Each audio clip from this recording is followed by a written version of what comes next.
Hey there, everyone. Happy Friday to you. I'm meteorologist Adrienne Vaughn with a look at the tropics. And as we head out towards the Atlantic Basin again, staying very quiet out there. It's been very quiet for quite some time. The last named storm that we had in the Atlantic Basin was Colin, and that dissipated back on July 3rd. So it's been a month now where we haven't had anything in the way of tropical formation in the Atlantic Basin. It looks like that's going to continue to be the case as we head through the next 5 days, and even some of the long range models not showing anything for quite some time in the Atlantic Basin. So some good news there for us, but things have certainly been quiet here across the area, and one of the main reasons is because of the Saharan dust. We do have another plume of that making its move now across the central Atlantic. You'll notice that going to be heading towards the Caribbean as we get towards the second half of the weekend, and as it moves closer to the Gulf of Mexico, it looks like this will probably filter out a little bit more. So as it approaches Houston for the end of the week, not seeing a whole lot of that plume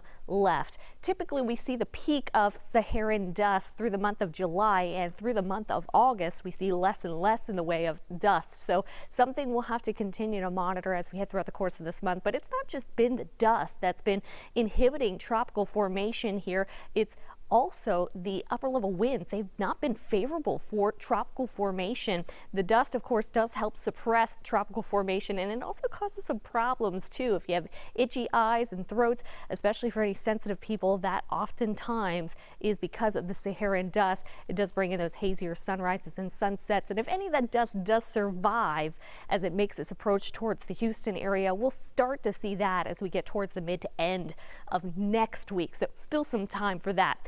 Meanwhile, in the Pacific, things have continued to stay very active here. We've got two areas that we're watching, nothing named at this time, but this area of disturbed weather just off to the south and west of Mexico has a pretty high likelihood of developing into a named storm. Now, this does look like it stays offshore, so not going to be an issue for land.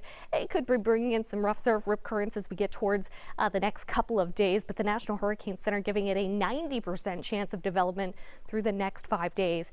The next name on the list in the Pacific Basin is Howard. We do have another area that we're monitoring out in the Pacific, but this one again also not going to be a threat to any land. We are way out there close to Hawaii at this point, but it's going to stay south of the Hawaiian Islands. 50% odds of development with this system as we get towards the next 5 days. So still some stuff to watch out in the Pacific, but again, the Atlantic staying quiet. If you want to stay on top of all of it, you can download the Fox 26 weather app, or you can connect with me on social media.